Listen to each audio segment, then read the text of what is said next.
Lowe's has the Labor Day deals you need to give your home a new look. Buy one, get one free select interior paint via Visa gift card rebate. Then, add the final touch with 2 for $8 on select 2.5 or 3-quart mums. Refresh your home and save big while doing it. Lowe's, we help, you save. Valid through 9/3. Mums offer in-store only. Selection varies by location. While supplies last. More terms and restrictions apply. See Lowes.com/rebates for details. Something Was Wrong is intended for mature audiences. Episodes can discuss topics that can be triggering, such as emotional, physical, and sexual violence, suicide, and murder. I am not a therapist or a doctor. If you're in need of support, please visit somethingwaswrong.com/resources for a list of nonprofit organizations that can help. Some names have been changed for anonymity purposes. Opinions expressed by the guests on the show are their own and do not necessarily represent the views of myself or Oudekerk. Resources and source material are linked in the episode notes. Thank you so much for listening. According to the U.S. Department of Justice, an American is sexually assaulted every 68 seconds. 1 out of every 6 American women and 1 in 33 men have been victims of sexual assault. Child Protective Services agencies found strong evidence to indicate that 63,000 children a year were victims of sexual abuse from 2009 through 2013. A majority of child victims are ages 12 to 17. Of victims under the age of 18, 34% of victims of sexual assault and rape are under the age of 12. And 66% of victims of sexual assault and rape are ages 12 to 17. I'm Tiffany Reese, and this is Something Was Wrong.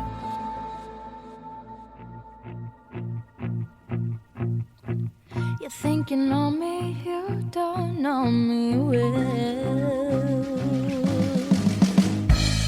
You're thinking on me, you don't know me well at all. You don't know anybody till you talk to someone.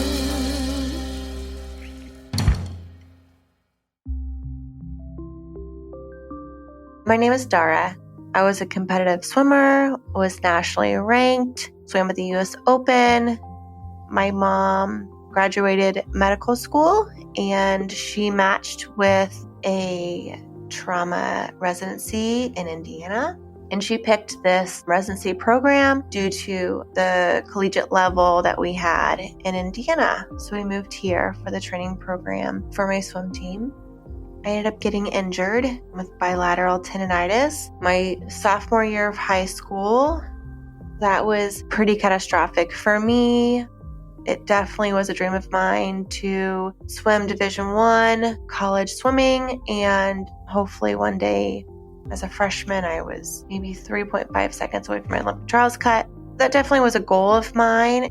I think being injured and not being able to swim again definitely took away a big identity of mine, because that's all I thought that I was, and I was looking forward to that. I have trained between, I would say, 4 and 6 hours a day, every day, except for Sundays, from when I was 9 years old until I got injured.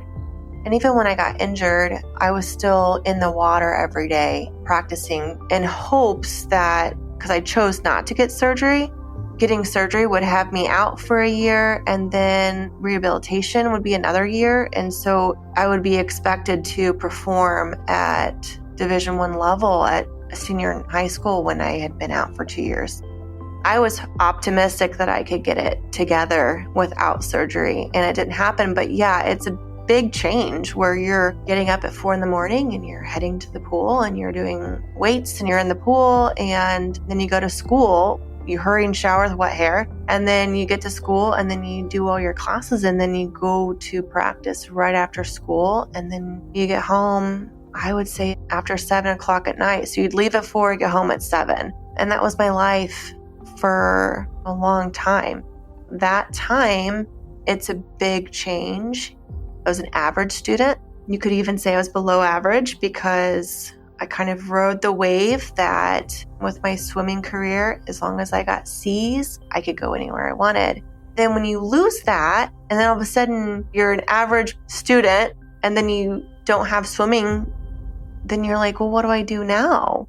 And so then I would try to do well in school, and I just did horribly. I didn't know how to study. I was just coasting through. So it was a big change to try to do that. And then I think when you try and everything came so easily to me in the swimming aspect that I could just apply myself and work my butt off. And it was a natural talent. When you work hard at that and you got results, it's different to work really hard in something else and get no results because we all learn differently. So yeah, that was a big adjustment. I think it was very easy for me to get myself into trouble at that point and probably be in the crowd where everyone goes out and parties and you get in trouble. I started drinking and smoking weed and just doing a lot of things. I was very free-spirited. And so I just was like, we're just going to have fun. That was my motto. I was the fun girl. Well, I imagine emotionally it was a huge adjustment, especially at the age you were a sophomore, correct, when you were injured? Yeah. I mean, high school and junior high, it's so hard. That age is so hard. Your brain is still developing. Your body is developing. The hormones are no joke. It's already so hard just being a teenager and dealing with this loss. It makes sense to me that you were struggling a bit. I didn't think about the consequences of a lot of things that I was doing. I remember one particular situation where I was very friendly and I always said hi to everyone, and the principal noticed a change in me. And so he requested that my parents get me drug tested because I think I didn't say hi to him or something. I pretty much looked at it like, well, I'm getting drug tested tomorrow. Let's go out and party. It wasn't like I went home and was like, oh, I'm going to get drug tested. This is going to be really bad. I was like, no, it doesn't matter. I kind of was that person that just didn't think anything bad could happen and you just go out and have fun. I got to a point where my grades were so bad that we ended up transferring to another school in Indiana to hopefully work on things and improve things going to a different school. I turned 18, so I legally could call myself in, and that probably wasn't a great scenario for me already. I called myself in a lot. I missed a lot of school. I almost didn't graduate. That was a struggle. That's another big change. What was it like transferring to a new school? I made friends quickly. I think every time you go to the lunchroom, you're like, who am I going to sit with? And there were a good group of people. Now we all did the same things that you shouldn't do. I just continued doing what I was doing at the other school I went to this school. But there was a lot of good kids that I got involved with. I'm friends with them to this day. We just made a lot of poor choices. Then fast forward, senior year of high school, you were heading on a trip for spring break, correct, with the members of your previous high school? Yeah, a senior trip. And the class that I was friends with from the other previous school, I had known them since summer before 7th grade. These are people that I had known for a long time, and it's our senior year. So there's a senior trip offered, and so you pay for that, and then there are chaperones there, usually other parents of those classmates. We've got about 1,500 people in our class, and I would say at least 100 to 200 people would go on this trip that was not sponsored by this school, but definitely kind of driven and organized by people in the class and then parents. My family said we could go, and I brought a friend. Me and my parents stayed on an island next to this island. And the other island is where the senior trip was. We were with our parents. We begged them all week, can we go over there? Can we go over there? Our friends are there and blah, blah, blah. And so finally my parents said, yes, you can go. Check in with us when you get over there and work out the details. Well, they had pretty much rented out this hotel on this island for the week of our senior trip. And so we had a lot of friends that were staying over there. I say so-called friends, but they all had their own rooms and kind of spread out. On the day that we got there, this friend and I, there was a big plan for, they call it the booze cruise. They had everyone get on this big boat. It's kind of like a big houseboat. So there's 2 levels from what I can remember. There's a DJ, there's music going. There's a lot of drinking, and I was 18. In this island, if you're 18, you are legally allowed to drink. I was excited about this. There was drinking and some weed. It was all day on this booze cruise on the boat driving around. Midway through the day, we had drank a lot, we were partying, and then we stopped at this island. I remember I was offered some weed, so I smoked that. And I remember one of the guys videotaping that and videotaping the whole trip. As it started coming to an end, we'd been out all day, and everybody was talking about what they're going to do when they get back. And I was like, I can't go back out again when I get back. I'm like, I need to go to bed.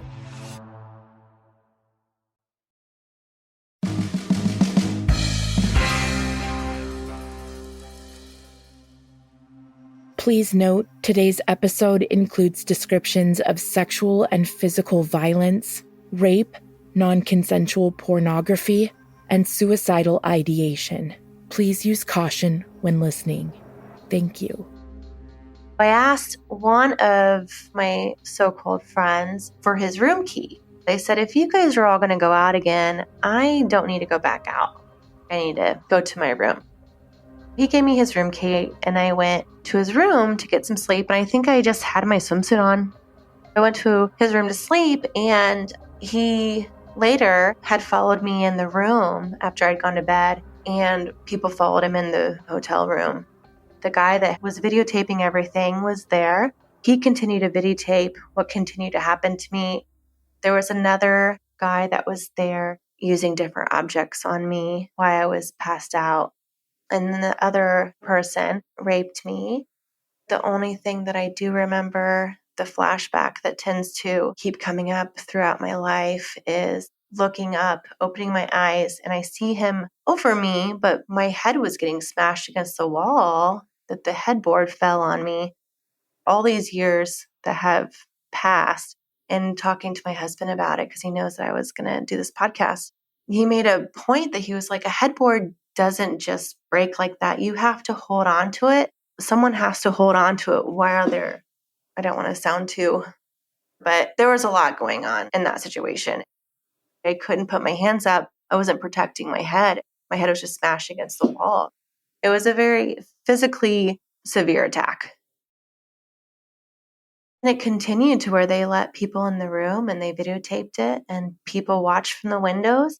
And then I think I woke up later and I pulled up my suit. I didn't really understand what had happened, but I remember leaving the room still in a haze. The next day, there was a lot of people in the lobby having breakfast and they just were all laughing at me. And I didn't really understand why. I mean, I knew that, yeah, I drank a lot. And then later we went out dancing and one of the guys that was there told me what happened while he was dancing with me.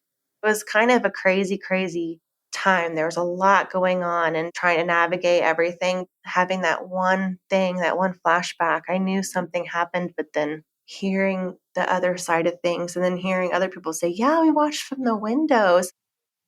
I'm so sorry. Thank you. It's okay. At this point, it's okay. It's not okay, but you know what I mean? I'm so sorry you experienced that. I can't imagine all of the things that you felt. And this friend that told you, was this the boy that was your first love? Mm-hmm. Yes. He was my first love. He was the first person that I was ever intimate with. I think it was 8th grade into freshman year. We were super close. He was a really good friend of mine and definitely was that puppy love. He went on a trip in the summer and I didn't see him for 30 days and I thought I was going to die because you feel like you love them so much. He definitely was someone really important in my life. And I think when we broke up, it was a nasty breakup. I was very fond of him at one point and I thought he was a good kid. I can't speak for him in that situation and I wish he didn't do that, but I'm at a place where I can forgive them and the rest is up to them. How did he explain it to you? It was very weird because it's not something that you would come up to someone and tell. At the time, we were out partying again and I knew that something was wrong. I told my friend, I said, I'm so sore. I have things that hurt. My head hurt. My vagina hurt. It was a hurt that was really different. I remember telling her about it But then we kind of moved on. It hadn't set into me. And so I don't know if it was so much of partying, if we can all handle trauma differently. I don't know. I can't really explain all of that, but we were out dancing and I was having a drink. And then he came up to me and told me what this person did to me and then that this other person had recorded it. I said, "What did you do?" And he told me. He said it was water bottles. And then later, I had him on the phone. He was like, "If you ever want to talk about it." I mean, it was so weird. He divulged what had happened. And then he's like, "I'm here for you if you want to talk about it."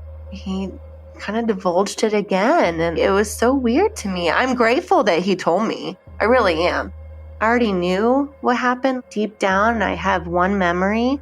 But I think if I would have only had that one memory, I think my imagination already had run wild, and it already can run wild. And through the years of counseling, it tries to nag at you. And so knowing some of it, I'm actually grateful that I know some of it, as weird as that sounds. How did you respond when he told you? I think I compartmentalized. Well, and it's going to sound weird, but I continued to party like everyone else did. I did not stop. It was almost like an out-of-body experience. It was like trauma happens and then you separate. I don't even know how to explain that. But I noticed that I did that a lot throughout my life, but it all stemmed from that one experience. I think I compartmentalized that situation because one, my parents were calling me like, "Where are you? We haven't gotten a hold of you. We're worried about you." And my mom's angry and mad at me that I'm not back yet. Like, I'm going to be in so much trouble. And then this traumatic experience happened. And then I was treated so poorly by my friends and my peers I had known for so long and trusted. And so my only way to deal with it at that time was to continue having fun and partying. And that sounds not very rational. I would tell anyone, if something happens to you, please go to the police immediately and get the DNA immediately. But I did not do that. And I really wish I did. You feel a lot of shame. You feel like, oh, I did all these things wrong.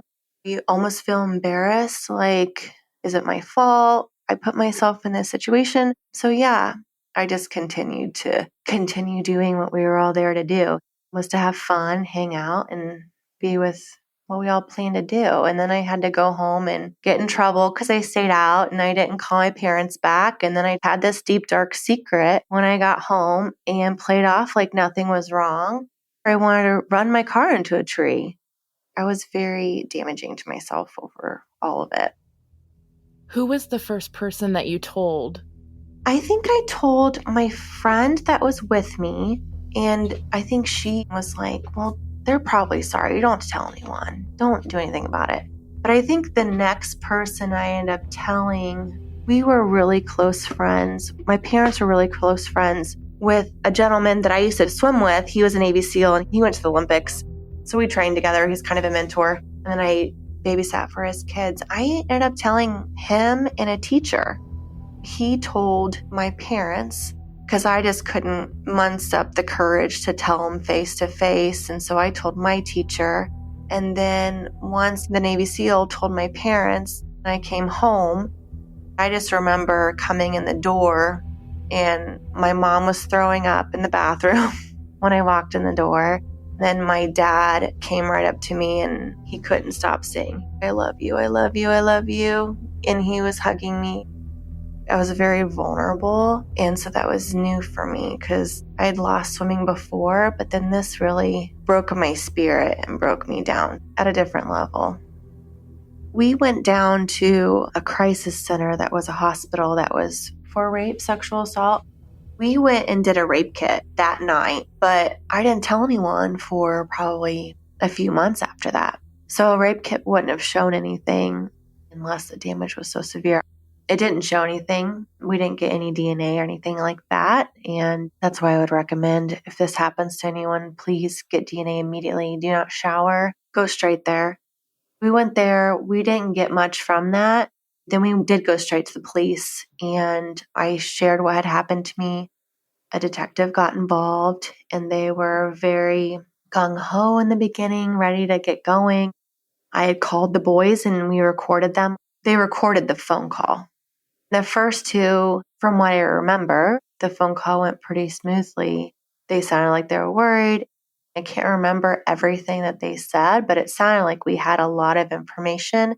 And then the one that actually sexually assaulted me, we called him last. I think he knew something was up because he didn't say anything. Then we got a search warrant for their houses and for their lockers, which I think would also include their cars. We were able to search everything, and they searched it right in the middle of school while school was going on. We got the tape where they recorded my sexual assault on the trip, so a videotape. I asked to see the tape. I wasn't allowed to watch the tape. I never got to watch it for myself, but that was part of the evidence that we had. That's where it gets kind of confusing. I was moving forward with prosecuting, even though I was terrified and probably wasn't very mentally stable at that point. But it seemed like things kind of halted. We didn't get much further than that after we got the tape, and I'm not sure why. Since this was in another country, an island in another country, I know that we had to send off and talk to their police department and get the rooms that everyone was in, the plans of where everyone stayed, and we had to go back and forth. I'm not really sure if it complicated things to a point where we would have to prosecute in that country. I don't really understand how all of that works, and I don't know how much that played into criminally prosecuting them. I do know that when I was on my last interview, that I was told that the boys were very sorry, and I was handed a teddy bear, pretty much saying that's all that's going to happen. And so I left. So I don't really know what happened. How did you feel when you left that meeting? I felt very defeated because I don't really know if I could be in a trial, because I do know that they prepared me for a trial, that they would destroy me at a character level. I was thinking, well, I wasn't a virgin. I had sex before, and I've dated before, and I flirted before, and I had done drugs, and I've drank, and I mean, all these things come to your mind, and they said they're just going to destroy you on the stand.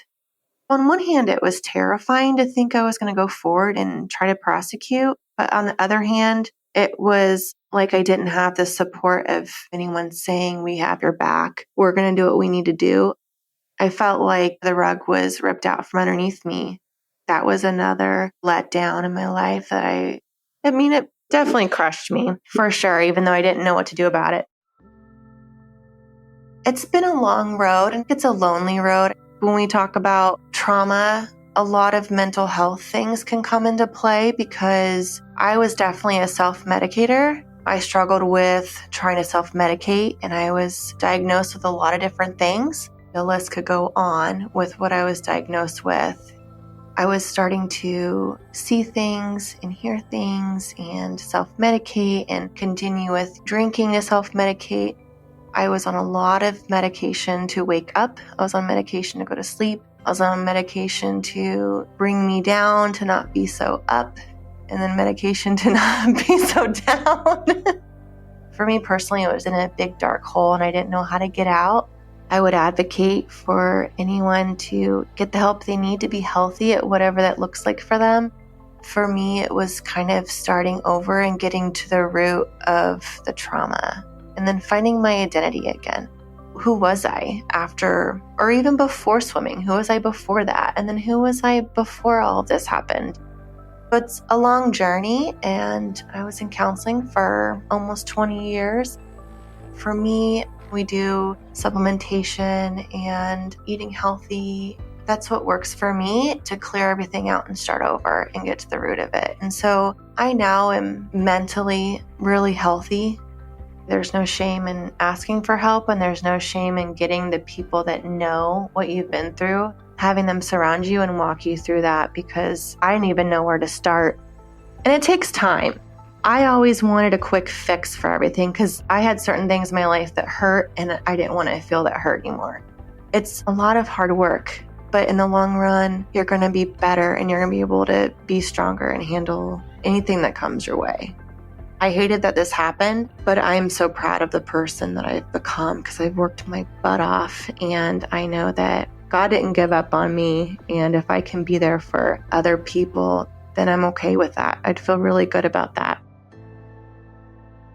Through the years of going to counseling, I feel like I was at a good place, and then I had children, and I think that's what really reminded me, you got to get better. You got to get mentally better. So that was part of the journey, but then my mom called me and she couldn't talk, and so I just knew something was horribly wrong.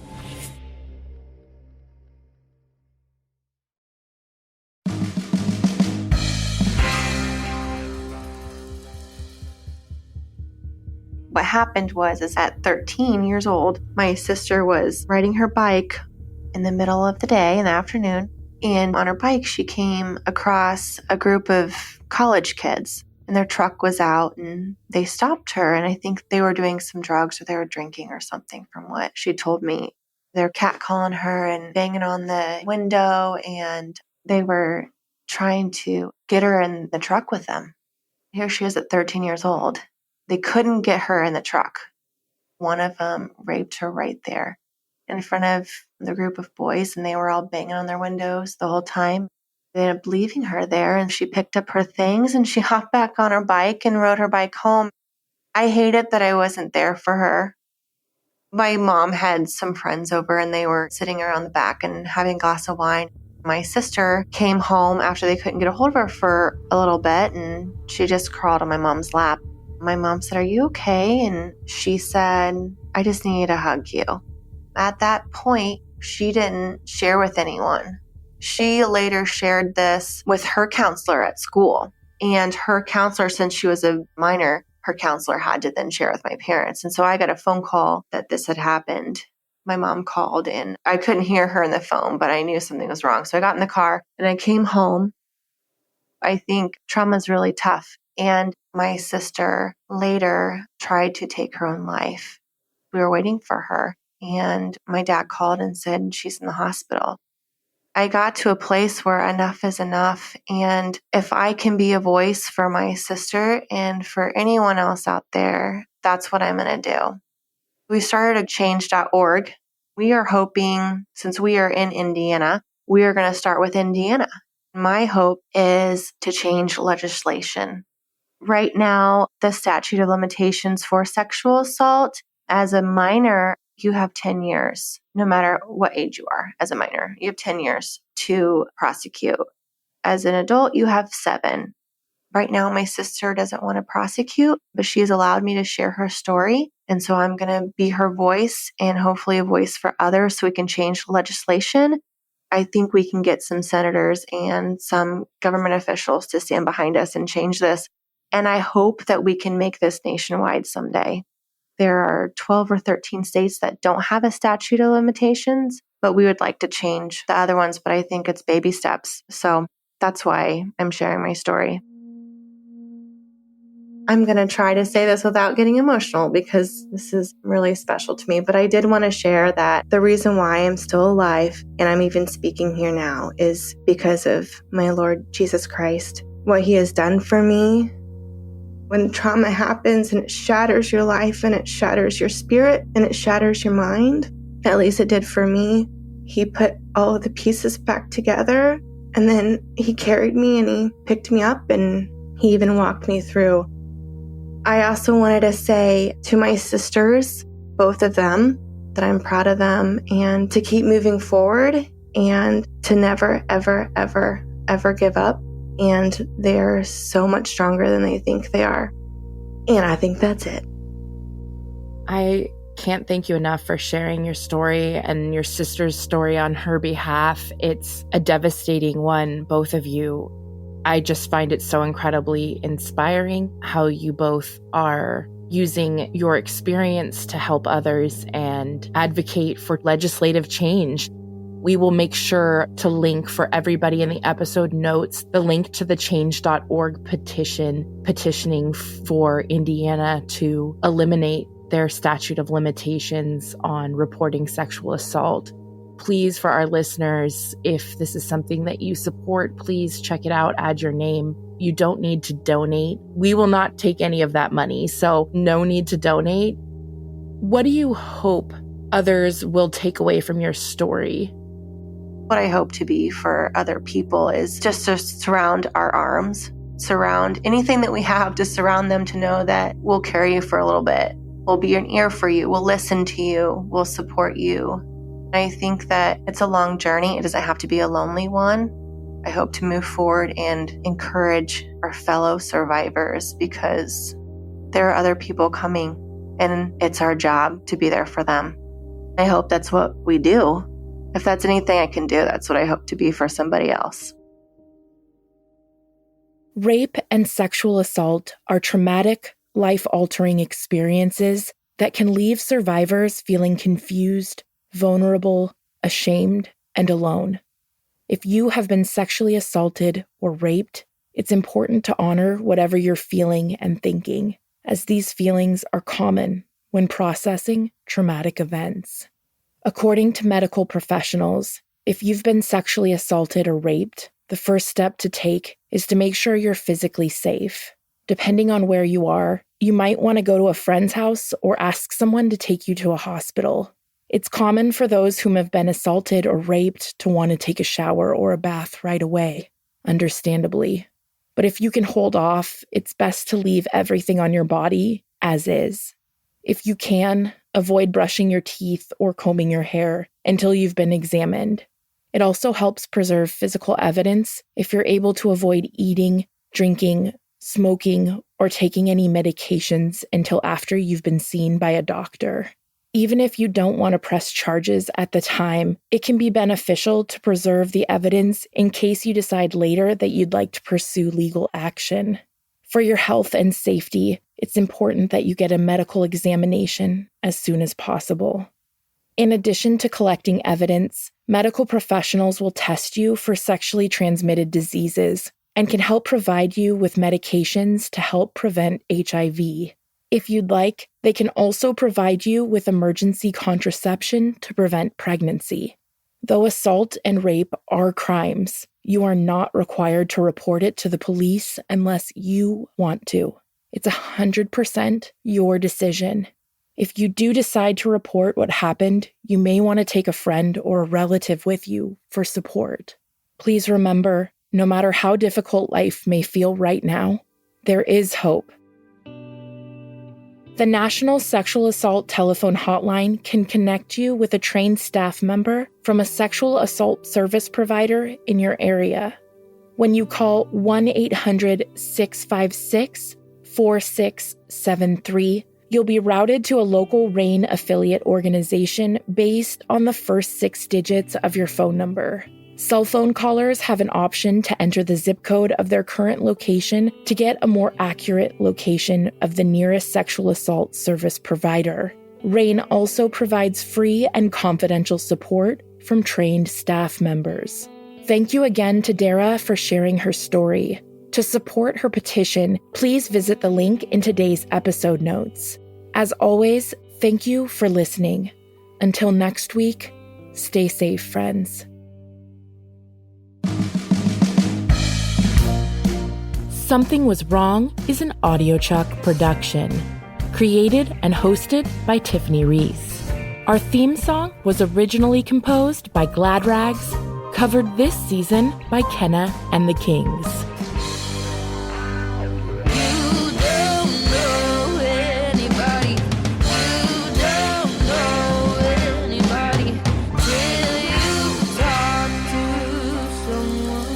So, what do you think, Chuck? Do you approve?